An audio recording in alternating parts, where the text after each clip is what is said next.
Hello everyone, we are back with the Hindi lecture part number 3 बढ़िया दावत। कल हमने देखा था कि दो दोस्त हैं, एक कछुआ है और कोई उल्लू है, और दोनों बातचीत करते हैं। तब अचानक से एक बाघ आ जाता है और कछुए को अपने पंजों में दबोच लेता है। पर बहुत कोशिश करने के बाद भी वो उसके सख्त खोल पे एक खरोच भी नहीं ला पाता। अब उसके बाद क्या होता है हम आगे वाले पेज में, पेज नंबर 21 में देखेंगे।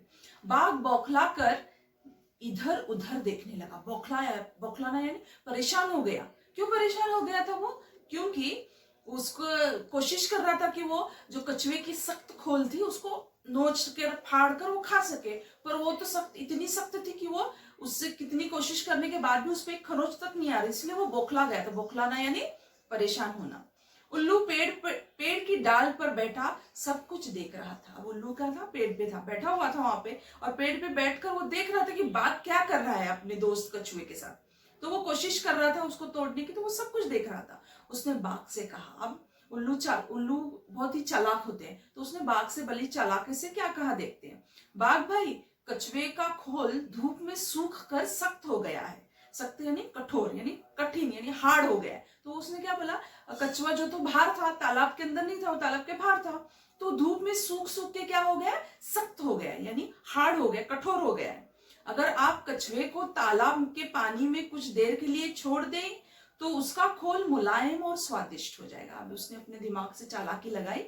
उसने, अब कछुआ कहाँ था? कछुआ जो तालाब था उसके किनारे पे था।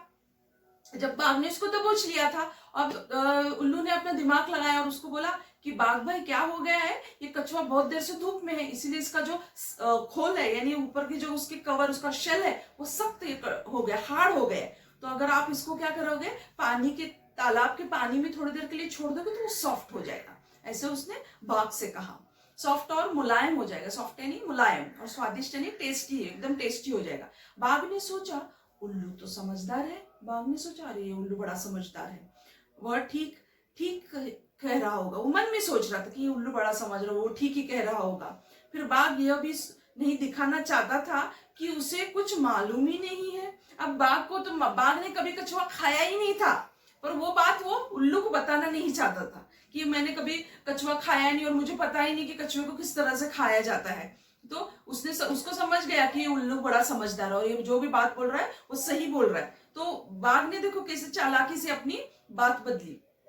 वो गरज कर बोला, तुम मुझे क्या बता रहे हो? मैंने तो कई कछुए इसी तरह मुलायम करके खाए हैं। अब बाघ बड़ा चालाक था, उसको दिखाना नहीं चाहता था कि मुझे मालूम नहीं है कछुआ कैसे खाना है। तो इसीलिए उसने उल्लू से क्या कहा कि तुम मुझे क्या बता रहे हो, मैंने कई कछुए इसी तरह मुलायम करके खाए। मुलायम यानी सॉफ्ट करके खाए हैं। यह कहकर उसने कछुए को उठाकर पानी में फेंक दिया। अब देखो, जब हमारी बुद्धि भ्रष्ट, हमारे अंदर घमंड आ जाता है ना, तो हमारी बुद्धि क्या हो जाती है? भ्रष्ट हो जाती है। भ्रष्ट यानी हम सोचने समझने की लाइन से बाहर चले जाते हैं, हम सोच नहीं पाते उसको। अब उल्लू ने ऐसे क्यों कहा होगा उसको? क्योंकि उसको अपने दोस्त को बचाना था, इसीलिए उसने। और बाघ ने सोचा ही नहीं ये बात। उसने बोला कि हाँ ये समझदार है बड़ा, और ये जो भी कह रहा है वो बड़ा सही कह रहा होगा। इसीलिए उसने क्या किया, कछुए को, उल्लू की बात मान तो ली, और बस उसको दिखाने के लिए कहा कि मैंने ऐसे बहुत सारे कछुए मुलायम करके खाए और तुम मुझे क्या बता रहे हो।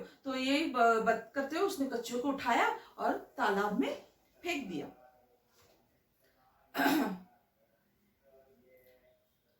कछुआ तैरता हुआ तालाब में गायब हो गया। ऑब्वियसली अभी उसको वही करना था, यही चाहता था उल्लू कि कछुआ किसी तरह तालाब में पहुंच जाए। अगर वो तालाब में पहुंच जाएगा वो तैर के चला जाएगा, और बाघ तो तैर के अंदर नहीं आने वाला तालाब में। इसके लिए उल्लू ने अपना दिमाग लगाया था और अपने दोस्त कछुए को बचाने के लिए उल्लू बाघ से कहा कि उसे पानी में डालोगे तो वो मुलायम हो जाएगा और आप खा सकोगे।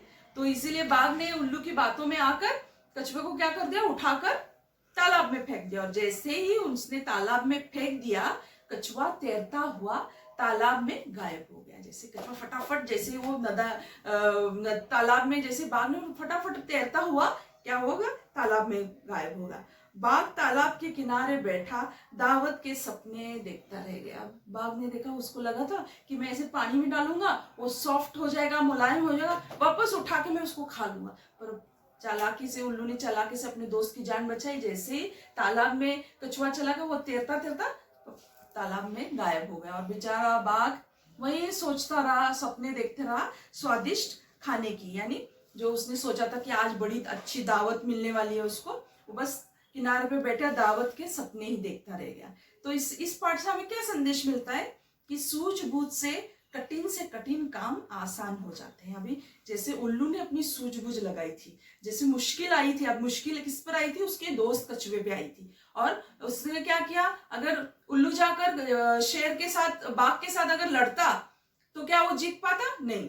अगर वो जाके उसको बोलता कि नहीं मेरा दोस्त है, उसको छोड़ दो, उसको मत खाओ, तो ऐसे कहने से क्या बाघ उस कछुए को छोड़ देता? नहीं। पर उसने अपनी सूझबूझ लगाई, यानी अपना दिमाग लगाया, अपने दिमाग पे जोर लगाया और सोचा कि किस तरह से मैं अपने दोस्त को बचा सकता हूँ। तो इसने बाघ को क्या किया, बाघ को बेवकूफ बनाया और बेवकूफ बनाकर अपने दोस्त को बचा लिया। यही हमारे जीवन में भी होता है कि कई तरह के कठिनाई, कई तरह की परेशानियां आती हैं, पर हमें उससे लड़ना है, पर कैसे? अपनी सूझबूझ से हमें लड़ना है, पर कैसे? सूझबूझ से। हर चीज के लिए हम जाके किसी ने कुछ कहा तो जाके उसको मारना नहीं है। तो हमारी सूझबूझ क्या रहती है कि हम, अगर हमको कोई परेशान कर रहा है तो हमको क्या करना है, हमको जाके अपने क्लास टीचर को या जो भी टीचर होते हैं उसको बताना है। ये हमारा सूझबूझ है। अगर उसने मारा इसलिए तुमने भी मारा, और फिर दोनों को भी पनिशमेंट मिलेगी, क्योंकि दोनों ने मारामारी की, पर किसी ने तो सूझबूझ नहीं लगाई अपनी। अगर सूझबूझ लगाकर जाके टीचर को बताओगे तो टीचर उसको पनिश करेगी। तो उस तरह से हम अपनी सूझबूझ से हर परेशानी, हर कठिनाई से लड़कर आगे बढ़ सकते हैं। बस यही एक छोटा सा पाठ है, कल हम इसकी रीडिंग करेंगे। आज के सेशन के लिए इतना ही। Thank you.